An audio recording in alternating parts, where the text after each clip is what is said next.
Every single night, you close your eyes. Your breathing slows. Your body goes still. The weight of the day begins to lift. And the world around you believes you've simply stopped. But what if I told you that this moment, this surrender we call sleep, is actually when you become most alive? What if, while your physical form lies motionless in the darkness, your soul embarks on the most extraordinary journey known to consciousness itself? What if everything you've been taught about sleep is not wrong, but devastatingly incomplete? For thousands of years, mystics have whispered about it in temples and sacred texts. Ancient civilizations encoded it in their mythology. Shamans have journeyed there deliberately. And one man, a man who could diagnose illnesses while completely unconscious, who could access knowledge beyond the constraints of time and space, revealed what actually happens in those hidden hours when your eyes close and the world thinks you've disappeared. His name was Edgar Cayce, and what he discovered about sleep will shatter everything you thought you knew about who you really are, where you really go, and what your existence truly means. Because the truth is, you don't fall asleep, you wake up. And tonight, after you hear this, you'll never close your eyes the same way again. You'll never look at your sleeping loved ones the same way. You'll never think about dreams, about rest, about consciousness itself the same way. Everything is about to change. Edgar Cayce didn't choose to become what the world would call the sleeping prophet. He didn't seek fame or spiritual authority. He was just an ordinary man thrust into an extraordinary gift. In 1901, after losing his voice completely due to a mysterious illness that baffled every doctor, this ordinary photographer from Kentucky did something desperate. He entered a self-induced trance, and from that unconscious state, speaking in a voice that wasn't quite his own, he diagnosed his own condition with medical precision and prescribed the exact cure. Within hours of following the instructions he'd given himself while unconscious, his voice returned. But that was just the beginning of a journey that would span decades and transform thousands of lives. Over the next 43 years, Cayce would give more than 14,000 documented readings while completely unconscious. He would lie down on a couch, fold his hands across his chest, close his eyes, and enter a trance state so deep that he appeared to be in the deepest sleep. And from that state, he diagnosed illnesses in people he'd never met, who lived thousands of miles away. He prescribed remedies using medical terminology he'd never studied in his waking life. He spoke of surgical procedures, pharmaceutical compounds, and anatomical details that an ordinary photographer with an 8th-grade education shouldn't have known. He accessed information that shouldn't have been possible. The medical establishment was baffled. Skeptics came to debunk him and left silent, unable to explain his accuracy. And patients who'd been given up on by conventional medicine, told they were incurable, were healed. Doctors would sit in the room, listening to this sleeping man describe conditions they'd spent years studying, offering treatments they'd never considered, and achieving results they couldn't deny. But here's what most people don't know about Edgar Cayce, what even many of his admirers miss. His medical readings, as remarkable as they were never his primary mission, the real purpose of his trance state. The deeper reason he was given this ability was to reveal something far more profound, the hidden architecture of human consciousness itself, the soul's secret life, the spiritual mechanics that operate behind physical reality, invisible to ordinary perception, but utterly real and utterly vital to understanding what we are. And one of his most unsettling, most transformative revelations concern the one thing every human being does every single day of their existence: sleep. Because according to Cayce, what we call sleep is actually a carefully orchestrated spiritual operation, a nightly journey your soul takes that most of humanity has completely misunderstood. We've reduced it to biology. We've stripped it of its sacred dimension. We've forgotten what it really is: and in forgetting, we've lost touch with a fundamental truth of our own nature. From the moment we're children, we're taught a story about sleep. It's a simple story, a materialist story, a story that makes sleep small and mechanical. Your body gets tired from the day's activities. Your brain, having processed endless stimuli, begins to shut down. Consciousness fades like a dimming light. You enter standby mode, a biological necessity for cellular repair and memory consolidation. Dreams are just random neural firing, meaningless fragments of data being sorted and discarded. Like a computer defragmenting its hard drive. In this model, you are fundamentally offline, turned off. Reduced to purely biological processes, you are, essentially, a very complicated machine going into maintenance mode. Modern neuroscience will show you colorful brain scans, delta waves, REM cycles, circadian rhythms. Researchers will explain the glymphatic system cleaning metabolic waste from your brain. They'll describe how memories are consolidated, how proteins are synthesized, how growth hormone is released. All very impressive, all very physical, all very thoroughly researched and documented. And all very incomplete. Because here's what that materialist framework cannot explain. No matter how sophisticated the brain imaging becomes, why do people report visiting deceased loved ones in dreams and receive specific information they couldn't have possibly known? Information that's later verified as accurate? Why do some dreams predict future events with stunning, undeniable accuracy? Events that haven't happened yet, that couldn't have been predicted by any analysis of current circumstances. Why do deep meditators and mystics across every culture, separated by thousands of years and thousands of miles, describe nearly identical experiences of leaving the body during sleep and traveling to other dimensions? Why do young children, before they're taught that such things are impossible, often remember going somewhere at night, visiting places, meeting beings, and having experiences that seem absurd to adults, but are utterly real to them? Why do some people wake from surgery or near-death experiences able to describe in perfect detail events that happened while they were clinically unconscious, with no brain activity that should have supported perception? The great lie isn't that the science is wrong, it's that the science is incomplete. It's studying the instrument while ignoring the musician who plays. It's measuring the radio waves while denying the existence of the broadcast, the signal, the intelligence behind the transmission. It's like trying to understand a movie by analyzing only the screen, ignoring the projector, the film, and the story being told. According to Edgar Cayce, the belief that consciousness ends when the body sleeps is one of the most spiritually damaging illusions in modern society. It's a belief that has severed humanity from understanding its own nature, because this belief does something insidious. It keeps you identified exclusively with your physical form. It keeps you thinking you are just a body, just a brain, just a temporary spark of chemistry and electricity that blinks out every night and someday won't turn back on.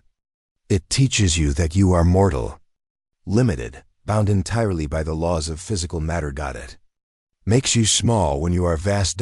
It makes you temporary when you are eternal. It makes you alone when you are forever connected. But Cayce said that every single night, your soul proves this wrong. Every single night, you are given direct experiential evidence of your eternal nature. Every single night, you travel beyond the limitations of time, space, and physical matter.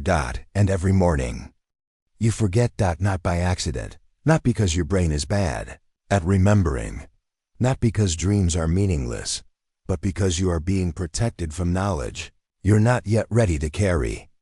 Because remembering everything would shatter your ability to function in physical reality. Because the mercy of forgetting allows you to be human while still being divine. So what's really happening while you sleep? Let's go where Cayce went. Let's enter the hidden realms of the soul. Let's map the journey that every human being takes every single night. Whether they remember it or not. Edgar Cayce didn't call it sleep. That word was too small, too passive, too empty of the truth. He called it soul flight. In his readings, delivered in deep trance over decades, he described sleep not as a shutting down, but as a deliberate separation, a temporary, carefully controlled loosening of the soul from its physical anchor. The soul doesn't disappear. It doesn't stop existing. It simply expands beyond the body's boundaries. Think about it. Really think about it. Why does your body become completely paralyzed during REM sleep? Science says it's to prevent you from acting out dreams, from hurting yourself by physically responding to dream experiences. But Cayce offered a different explanation, one that makes intuitive sense the moment you hear it. Your body is paralyzed because you're not in it. Your consciousness has temporarily withdrawn. The vehicle is parked while the driver steps out. The soul, according to Cayce, is not produced by the brain. It's not an emergent property of neural complexity. It is a multidimensional consciousness, eternal and vast, temporarily focused through a physical nervous system. But that focus is exhausting. The density of matter, the constant bombardment of sensory input, the emotional weight of human life. It's like wearing a heavy diving suit at the bottom of an ocean. Necessary for the environment, but constraining. So every night, the soul does what a diver does when oxygen runs low. It surfaces. Not to rest, but to expand. Not to shut down, but to reconnect. Not to forget who you are, but to remember. While your body breathes in your bed, while your heart beats and your cells repair and your brain consolidates memories, something else is happening. Something far more significant. Your soul travels to realms of learning and healing that exist beyond physical space, meets with guides, teachers, and loved ones beyond the veil of death, reviews the day's experiences from a higher, more objective perspective, explores probable futures, and accesses past life memories. Stored in your eternal consciousness, receives downloads of creativity, intuition, and guidance from higher dimensions, repairs energetic damage, and recalibrates spiritual alignment, connects with the source of all consciousness itself. This is not fantasy. This is not poetry or metaphor. According to Edgar Cayce, this is literal anatomy, the spiritual mechanics of human existence, as real and as precise as your circulatory system or your respiratory system. And here's the profound part, the part that should make you pause. You already know this is true. Deep in your soul, beneath all the conditioning and all the materialist programming, you already know, because you've felt it. You've woken up with a solution to a problem you couldn't solve the day before. As if the answer was simply given to you while you slept. You've dreamed of someone you haven't thought about in years, and they contacted you the next day. As if some invisible thread connected your consciousnesses. You've had a dream so vivid, so emotionally real, so meaningful that it felt more true than waking life, more significant than anything that happened in your day. You've experienced that strange, liminal moment between sleep and waking when you could swear you were just somewhere else, doing something important, being with someone. And you can almost grasp it, but it slips away, like water through your fingers. You weren't imagining it. Your soul was sending you proof. And now, we're going to map the journey. We're going to trace the path your soul takes every night. We're going to name the realms, describe what happens there, and help you understand why you sometimes wake with tears on your face, or inexplicable joy, or sudden clarity, or deep peace. The first moments after you fall asleep, Cayce described the loosening. Not violent, not sudden, but gentle, natural. Your soul gently disengages from the densest part of your physical body, though it remains connected by what he called the silver cord, an energetic lifeline that keeps you tethered to your sleeping form. This cord cannot be broken except at the moment of true death. As long as it remains, you can always return. You are safe. You are anchored. This is the threshold realm, the border between physical and non-physical existence. And this is the realm where some of the most common sleep phenomena occur. You might feel like you're falling, that sudden jerk that pulls you back to wakefulness. Cayce said this happens when your soul re-enters the body too quickly. When the separation happens too fast and your consciousness snaps back into physical form with a jolt. You experience sleep paralysis when you're caught between states, partially in your body, partially out of it. Your consciousness is awakened, but your soul hasn't fully re-engaged with your physical form. You're aware, but you can't move. Sometimes you sense presences, feel pressure on your chest, hear sounds. You're perceiving from an in-between state. And it can be frightening if you don't understand what's happening. You have false awakenings when you're partially in between. When your consciousness is navigating layers of reality and can't quite stabilize in the physical plane yet. What your soul does here, in this threshold realm, is release the accumulated tension of the day. The fears, the worries, the rigid identity you've been holding on to. All the masks you wore, all the roles you played, all the emotional armor you carried. It releases it like removing a heavy coat you've been wearing all day. And this is crucial. If you fight this release, if you go to sleep filled with anxiety or anger or unresolved conflict, clutching your problems and your identity tightly, you can't fully separate. Your soul stays half in, partially anchored to your dense emotional state. And you wake up exhausted, even after 8 hours. You weren't resting.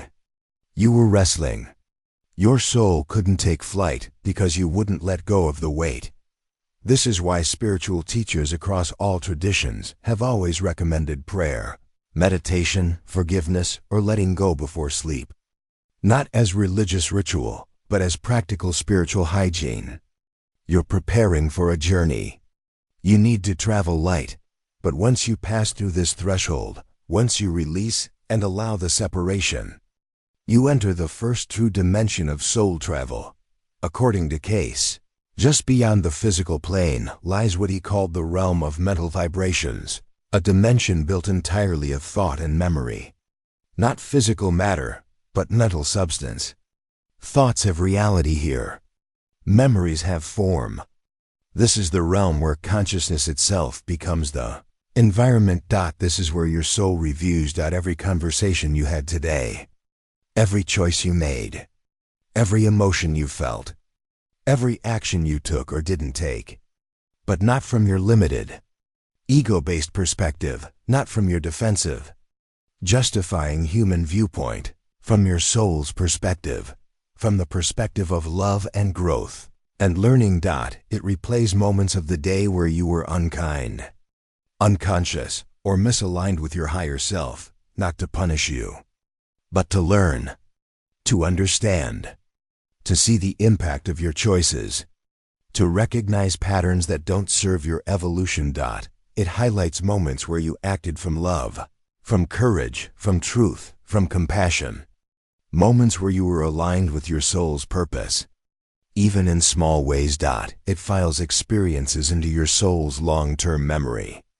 The vast library of your eternal consciousness that spans lifetimes. That remembers everything you've ever learned, ever experienced, ever been. Ever had a dream where you're back in school taking a test you didn't study for? Or you're at work, but everything feels slightly wrong, slightly off, and you're unprepared and everyone is watching. That's not random anxiety recycled from your past. That's your soul in the memory fields, reviewing patterns, fears, and unfinished emotional lessons. The test represents a life challenge you're facing. The unpreparedness represents a soul lesson you haven't fully learned. The setting is symbolic, but the review is real. This is where déjà vu comes from. During sleep, your soul accessed a memory from a probable future, explored a potential timeline, witnessed a moment that hadn't happened yet in physical time. And when that moment arrives in waking life, your soul recognizes it. I've been here before, you think. You have, just not in waking consciousness. You visited this moment during soul travel, and now you're living it physically. This is also where sudden guilt or clarity comes from. You wake up and suddenly feel remorse about something you did, even though you justified it at the time. Or you suddenly understand why someone acted the way they did, even though you were angry about it yesterday. Your soul processed the situation at night from a higher perspective, saw the truth of it, and brought that understanding back. Your waking mind wasn't ready to see it during the day, but your soul showed you at night. This is the realm that brings people to tears when they hear about it. This is the realm that proves love is stronger than death. This is the realm where every grieving person secretly hopes is real. Because in Cayce's cosmology, death does not end relationship, it only changes the form of communication. The bond of love, the soul connection between two beings, is not severed when one leaves physical form. It continues. It transcends. It simply operates on a different frequency. While you sleep, your soul can meet with those who have passed beyond the physical plane, not as ghosts haunting the material world, not as fading memories or wishful projections, but as living consciousnesses continuing their journey in another dimension. These are not symbolic dreams where your subconscious creates an image of the person to work through grief. Cayce said these are actual meetings, real encounters between souls, temporarily freed from physical limitations, connecting in a realm where both can exist simultaneously. Have you ever had a dream about someone who died and it felt completely different from a normal dream? The quality of it was different. The reality of it was different. They seemed fully them, solid, present, clear. They looked at you with recognition and love. They gave you a message, specific words you needed to hear. They hugged you, and you felt it, really felt the presence and the love. And you woke up feeling like you'd really been with them, like you just said goodbye, like the encounter was absolutely real. Your grief doesn't end the bond. The ache of missing them doesn't mean they're gone from your life entirely. Your love doesn't stop at the grave. Every night, your soul has the opportunity to visit those you've lost, and to receive their love, their guidance, their continued presence in your life. They haven't abandoned you. They're just on the other side of a veil that becomes thin during sleep. This is why some mornings, you wake up feeling peaceful about someone you've been mourning. The heavy grief has lifted, replaced by a quiet certainty that they're okay. You didn't just process your emotions. You didn't just move through a stage of grief. You visited them. They showed you they're fine. They're at peace. They're continuing their journey. And they're still connected to you. This is why you might suddenly hear their voice during the day, offering comfort or advice, speaking in your mind with their distinct tone and their distinct personality. Your soul brought back proof from the other side. The visitation during sleep created a stronger connection that can now filter through even during waking hours. Cayce spoke often about healing temples on the inner planes, dimensions where souls go to receive spiritual, emotional, and even physical healing. These aren't metaphors. He described them as actual places, structures of light and energy, staffed by healing beings, guides, and advanced souls whose purpose is to help others while you sleep, while your consciousness is free from the body's density. Guides and healing beings work on your energy body, your aura, your chakras, your etheric template. They repair damage caused by trauma, negative emotions, and toxic environments. Traumas stored in your soul from this life and past lives are gently released, dissolved in healing light. Energetic blockages are cleared. You receive recalibration, realignment, restoration. Cayce's insight was this. He said that all physical illness begins in the spiritual body. Before disease manifests in physical tissue, it exists as distortion in the energy field, as blockage in the flow of life force. Dis-ease in the soul eventually, inevitably, manifests as disease in the body. So healing must happen on multiple levels. Physical medicine alone treats symptoms. Soul healing treats causes. Have you ever gone to sleep feeling emotionally shattered? Broken, like you couldn't take one more step, and woken up feeling inexplicably lighter?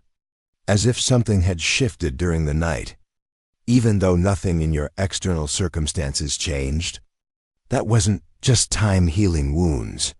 Your soul went to the healing domain. You received help. You were worked on energetically by beings who love you and who serve the function of healing. This is where spontaneous remissions come from, where chronic pain suddenly eases without medical explanation, where depression lifts overnight after months of darkness, where people wake up from supposedly terminal illnesses, baffling their doctors. Your soul accessed healing frequencies beyond the physical plane and brought that healing back into your body, translating spiritual restoration into physical restoration. Cayce believed that all true creativity comes from the superconscious mind, the part of you connected to universal intelligence, to the infinite field of all knowledge, all possibility, all potential. And sleep is when that connection is strongest. When the conscious mind's limitations dissolve and your soul can access what it normally can't reach. Your soul explores potential realities, probable futures, alternate timelines.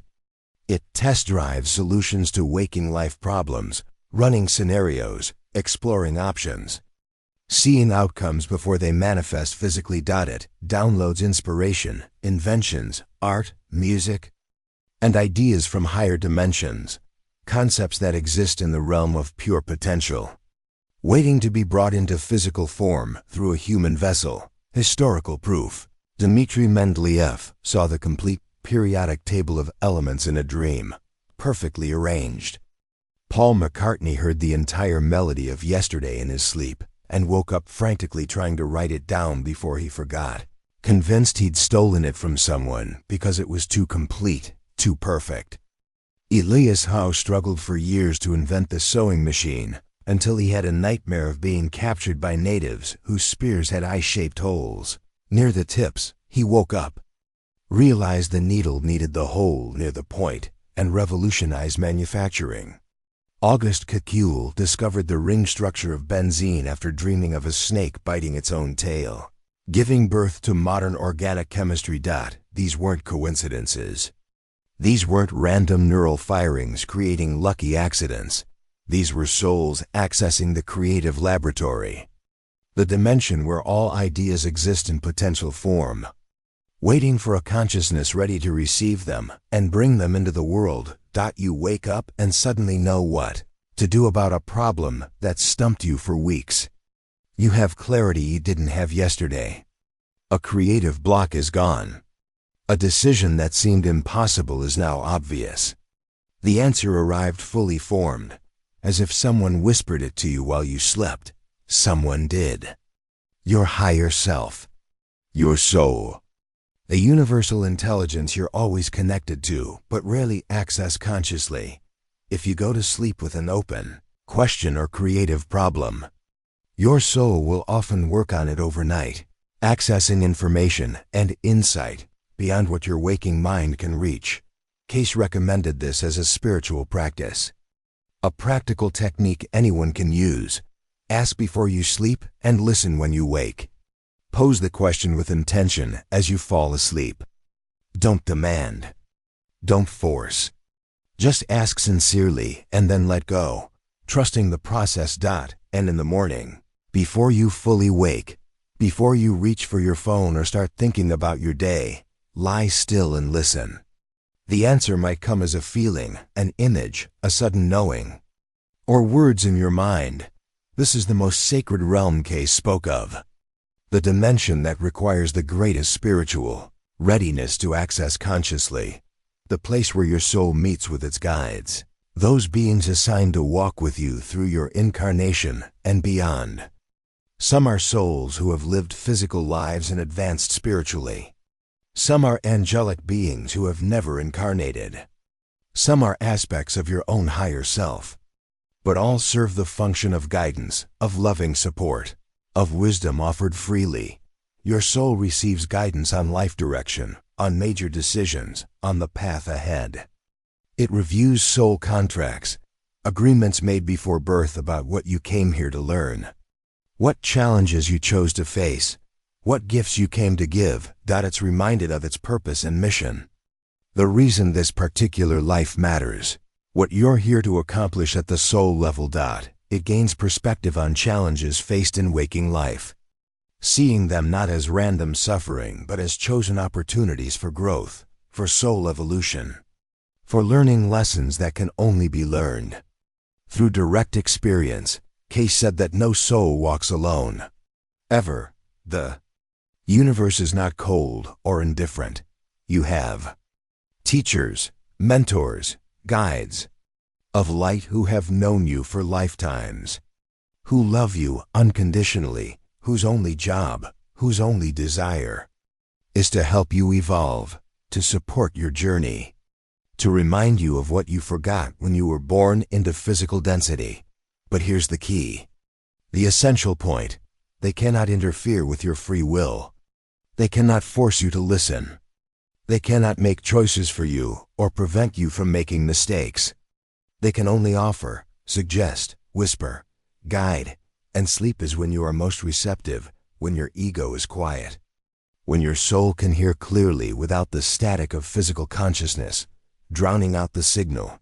Have you ever had a dream where you met a wise old man with kind eyes, or a radiant woman surrounded by light, or a figure who seemed made of pure luminescence, and they told you something that changed your life, gave you advice that proved true, showed you something about yourself you needed to see? That wasn't a symbol generated by your subconscious. That was a guide. Your guide. A real being, meeting with you in a real place, offering real guidance. This is where intuition comes from. That voice that says, don't take that job, even though logically it seems perfect. Call that person right now, with urgency you can't explain. Turn left, for no reason you can articulate, and later you discover turning right would have led to an accident. Your soul met with its guides during sleep. They offered perspective, showed you probable timelines, gave you information. And now, during waking hours, your soul is translating their wisdom into feelings, hunches, inner knowing. When you follow your intuition, and it proves miraculously correct, you're not lucky. You're not psychic in some mystical rare way. You're simply listening to guidance you received during soul travel, brought back into waking consciousness as intuitive knowing.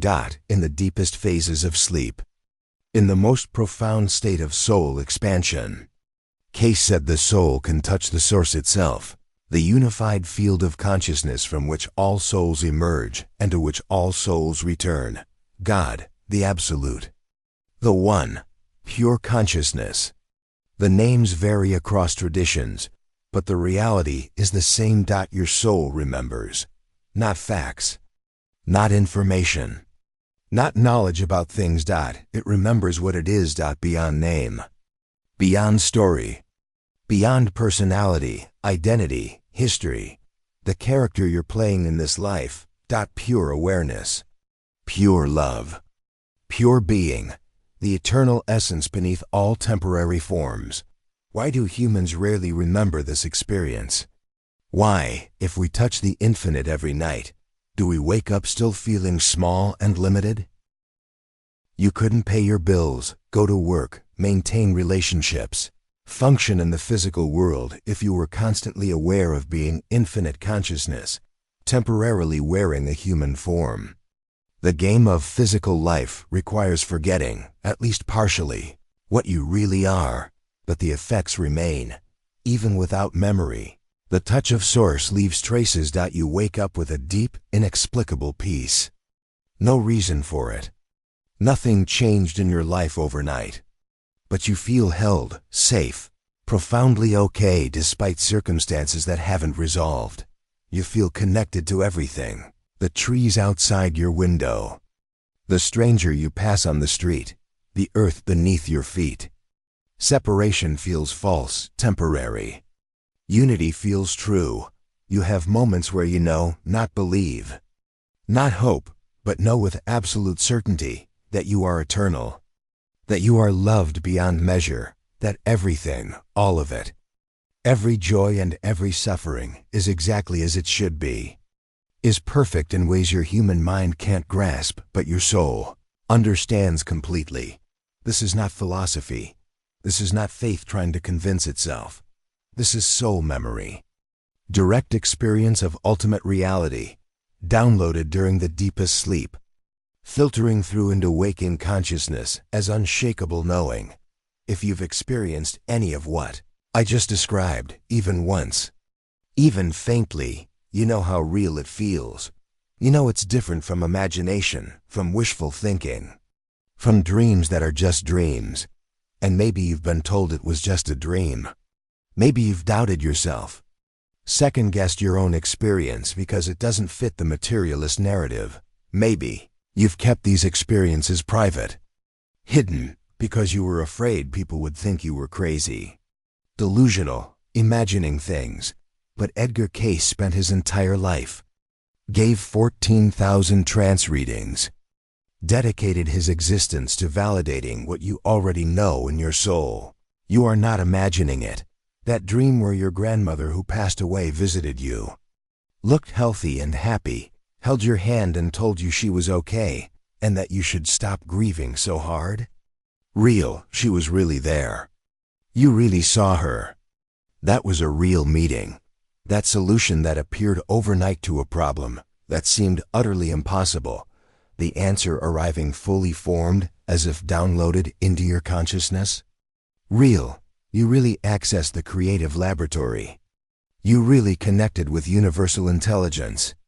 The help was real, that feeling of being somewhere else, somewhere vast and beautiful and filled with light and love before you woke up. Real, you really went there. Your soul really traveled. The journey was real. Your soul is not confined to your body. Your consciousness is not confined to your brain. You are not a machine that shuts off. You are not chemistry and electricity. You are not temporary or small or limited dot and every single night. You are being given evidence of your true nature, a nature that is limitless, eternal, and deeply, deeply loved. Now, I want to ask you something, not casually, not as a YouTuber fishing for engagement metrics, but with genuine reverence for what you carry, for the experiences you've had, for the truth you hold. Have you experienced any of these realms? Have you had dreams that felt more real than waking life, that stayed with you for years, that changed you? Have you visited a loved one beyond the veil and woken up with tears of joy instead of grief? Have you received guidance from a being of light who knew you better than you know yourself? Have you woken up healed, inspired, transformed by something that happened while you slept? If you have, and I believe many of you watching this have, please share it in the comments. Not because I need content for my channel, but because your story might be the confirmation someone else desperately needs. Your courage to speak your truth might give someone else permission to trust their own experience, to stop dismissing their own soul, to remember what they've forgotten. We are living in a time of great awakening, a time when the old materialist paradigm is cracking, when more and more people are having experiences that don't fit the accepted narrative, when the membrane between dimensions is thinning. And part of that awakening is the willingness to speak openly about the spiritual dimensions of existence without apology, without fear, without needing validation from a materialist worldview that cannot account for the soul, that has no language for the sacred, that reduces consciousness to brain, chemistry, and dismisses everything that doesn't fit that narrow lens. So share your story, speak your truth, witness. For the reality of your own consciousness, you are not alone in what you've experienced. Thousands of others have been where you've been, seen what you've seen, felt what you've felt, and your voice matters. Your experience matters. Your testimony adds to the collective remembering. Now, Here's the question many people ask when they first learn about soul travel during sleep. If this is happening every night, why don't I remember it? Why do I wake up with no memory of these realms, these encounters, these journeys? And Cayce's answer was both simple and profound. Because you're not meant to, yet. Imagine if, every morning, you woke up with complete, vivid, total memory of every realm you visited, every dimension you passed through, every lesson you reviewed in the memory fields, every loved one you met in the reunion space, every guide you spoke with in the Hall of Wisdom, every healing you received in the Temple of Restoration, every creative solution you downloaded, every future you explored, every past life you touched, every moment you spent dissolved in the infinite consciousness of Source. Your human mind would be overwhelmed. Completely overloaded. You wouldn't be able to function in physical reality. You couldn't hold down a job, maintain relationships, handle the mundane tasks of daily life. You'd be trying to operate in 3 dimensions while fully aware of existing in 12. You'd be trying to be human while consciously being infinite. The cognitive dissonance would be unbearable. The amnesia isn't a punishment for some spiritual failure. It's not evidence that nothing happened. It's a mercy, a protection, a gift.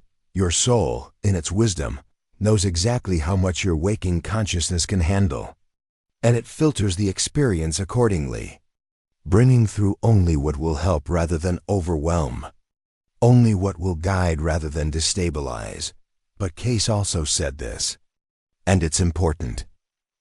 As your consciousness expands, so does your ability to remember. As you grow spiritually, as you meditate, as you work on yourself, as you raise your vibration and expand your capacity to hold higher consciousness, you naturally begin to remember more. The veil thins. The amnesia lifts. The soul and the waking mind integrate more fully. So if you want to begin integrating these experiences, if you want to remember more of your nightly journeys, here's what Cayce recommended. Before you close your eyes at night, before you surrender to sleep, set a gentle, reverent intention. Not demanding, not forcing, not treating your soul like a servant who must obey commands, but asking sincerely, with respect, tonight, I ask to remember what my soul is ready to show me, and then let go. Trust the process. Don't grasp. Your soul will show you exactly what you're ready to receive. Not more, not less. Perfect timing. Don't reach for your phone the moment you wake up. Don't immediately jump into thinking about your day, your obligations, your problems. Lie still for a few minutes. Keep your eyes closed. Remain in that liminal state between sleep and waking. Let the dream fragments float. Let the feelings linger. Let the images drift through your awareness. Don't chase them aggressively. That pushes them away. Receive them gently, like catching snowflakes. Keep a journal by your bed. And when you wake, write down whatever comes, even if it seems nonsensical, fragmentary, or silly. Don't judge it. Don't analyze it immediately. Don't dismiss it as just a weird dream.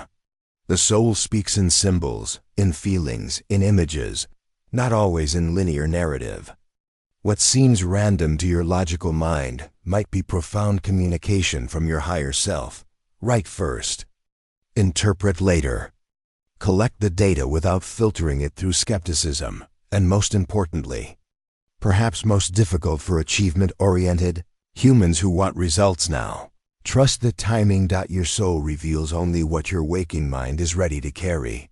If you're not remembering, it doesn't mean you're not traveling. It doesn't mean you're spiritually blocked or doing something wrong. It means you're being protected. Your soul knows you're not quite ready yet for full conscious awareness of your nightly journeys, and when the time is right, when you've done enough inner work, when your consciousness has expanded enough, the veil will thin. You'll start remembering more. The experiences will become clearer. The guidance will come through more directly. Trust the process. Honor the wisdom of your own soul. So here's the real transformation Edgar Cayce was pointing to. The shift in perspective that changes everything. You are not a body that sometimes has spiritual experiences. You are a soul that is temporarily having a physical experience. Read that again. Slowly. Let it sink past your intellect into your heart, into your knowing. Feel the difference. You are not a body. Your body is a vehicle, a temporary, beautiful, sacred vehicle that deserves care and respect and love. But it is not the totality of what you are. It's not even close. You are a multidimensional being, right now. In this moment, as you listen to these words, you exist on multiple planes of reality simultaneously. Your physical body is sitting or lying in physical space, reading or listening. But your consciousness extends into realms that the physical senses cannot detect, dimensions that interpenetrate this one. Frequencies of existence that are just as real as matter but operate according to different laws. You are eternal. You existed before this birth, before these parents, before this name and this personality and this life story. You will exist after this death, after this body returns to earth, after this particular chapter ends. And every night, while you sleep, your soul proves this to you by leaving the body and continuing to exist, to perceive, to think, to feel, to love, to learn. You literally practice dying every single night. And every single night, you discover that consciousness continues, that you continue. This is not belief, not religious doctrine, not faith trying to convince itself that something beyond death exists. This is your lived reality, whether you consciously remember it or not. Every night, you die a little death. The soul separates from the body. Consciousness expands beyond physical form. And every morning, you are reborn. The soul returns. Consciousness re-engages with matter. You open your eyes to another day of physical life. And if you can do that every single day of your life, hundreds of times a year, thousands of times over a lifetime, what is there to fear about the final sleep? What is death but the one time you don't come back to this particular body? The one time the silver cord releases and the soul continues its journey into dimensions it's already familiar with, realms it's already visited thousands of times. Nothing ends. Everything transforms. And your soul, your true self, your eternal essence, continues its infinite journey through consciousness, through love, through the endless exploration of what it means to be. Tonight, when you close your eyes, it will feel the same as it always has. Your bed, your pillow, the familiar darkness, the weight of the blanket, the softness of sleep approaching. But now you know. Now you remember. You are not falling asleep. You are not shutting down. You are not ceasing to exist for 8 hours. You are preparing for flight. You are about to embark on a journey your waking mind can barely comprehend. You are not losing consciousness. You are expanding it beyond the confines of your skull, beyond the limitations of physical space, into realms of beauty and meaning and love that the material world can only hint at. You are not alone in the dark. You are surrounded by guides who have loved you for lifetimes, by healing beings who tend to your energy with infinite care, by loved ones who have passed beyond the veil but remain connected to you, by an intelligence so vast and so compassionate that it has designed this entire experience, waking and sleeping, birth and death, forgetting and remembering, separation and reunion, for your evolution, for your growth, for your return to full consciousness of what you are. And here's the beautiful part. You don't have to do anything differently. You don't have to be more spiritual, more worthy, more awakened, more pure. Your soul is already traveling. Right now, tonight, tomorrow night, every night. Your guides are already with you. They've always been with you. They will always be with you. The realms are already open. The healing is already available. The guidance is already being offered. The love is already surrounding you. All you have to do is trust. Trust the sleep. Trust the wisdom of your soul. Trust that something far greater than your waking mind is orchestrating your journey. Trust the timing of what you remember and what you forget. Trust that you are exactly where you need to be, learning exactly what you need to learn, receiving exactly what you need to receive. Edgar Cayce spent his entire life, gave everything he had, sacrificed his privacy and his health and his ordinary life, trying to remind humanity of one simple sacred truth. You are so much more than you have been told. You are not small, not insignificant, not random chemistry in a meaningless universe. You are not limited to this body, this lifetime, this tiny fraction of existence. You are not just flesh and bone and neural electricity, a temporary arrangement of matter that will someday dissolve back into dust and be forgotten. You are a soul, an eternal, luminous, infinite soul, temporarily focused in physical form for purposes of growth and experience and learning. Currently embodied for this one precious lifetime, but always, always more than what you see in the mirror, learning, growing, evolving, remembering, and every night, every single night without exception, the universe whispers this truth to you. In your dreams. In your soul's secret journeys through dimensions of light. In the quiet spaces between waking and sleep where truth lives. So rest easy. Tonight, release the fear. Release the doubt. Release the need to control or understand everything. Your soul knows the way. It has walked these paths 1,000 times before. It has visited these realms more often than you've driven to work. It knows the guides by name. It knows which healing temple to visit. It knows exactly what you need, and it will travel them 1,000 times more, for as many lifetimes as it takes, until you finally, fully remember what you are, until you wake up not just from sleep, but from the dream of limitation itself, until you remember, in your bones and your breath and your being, that you are eternal, you are infinite, you are loved beyond measure, you are safe, you are held, you are guided, and you are never, ever alone. The soul is eternal. The journey is infinite. And sleep is just another way of waking up.